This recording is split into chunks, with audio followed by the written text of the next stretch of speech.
Hello, welcome to smile and explore. তো চলো, আজকে আমরা প্রথমবারের জন্য যাচ্ছি টোকিওতে মুভি দেখতে, তোহো সিনেমাস শিনজুকু। আমরা 4 বছর জাপানে থাকছি, কিন্তু একবারও মুভি দেখার এক্সপিরিয়েন্স নেই। আজকে প্রথমবারের জন্য এসেই দেখি হিউজ লাইন পড়েছে পপকর্ন অ্যান্ড স্ন্যাক্স কেনার জন্য, আর এদিকে লাইন পড়েছে সবাই ভেতরে এন্ট্রি করার জন্য। এটা আমাদের screen number, screen 10। Ticket scan করে ঢুকে পড়লাম, পেয়ে গেলাম আইম্যাক্স 3D গ্লাস, যেটা আমরা টিকিটের দাম ছাড়াও আলাদা করে কিনেছিলাম। পৌঁছে গেলাম ওপরে, যেখানে পরপর সমস্ত স্ক্রিনসগুলো ছিল। এসে দেখলাম আভতার স্টাইলে আইম্যাক্স লেখা আর একটা খুব সুন্দর কিউট পুতুল। এবার আমরা আমাদের স্ক্রিন 10-এ এন্ট্রি করছি। ভিতরে ঢুকে দেখলাম হিউজ স্ক্রিন আর ভীষণ কমফোর্টেবল সিটস। তারপর আমরা আমাদের 3D গ্লাসটা খুলে সেটা পরে মুভির এক্সপিরিয়েন্স করা শুরু করলাম।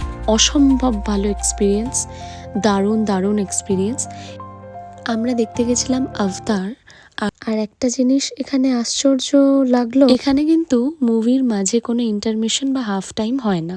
তাই মুভি দেখতে দেখতে মুভি দেখা ছেড়েই আমরা কিছুটা সময়ের জন্য এলাম স্ন্যাক্স কিনতে, মানে ওই পপকর্ন, কিছু স্ন্যাক্স, কোল্ড ড্রিঙ্কস, এই আর কি।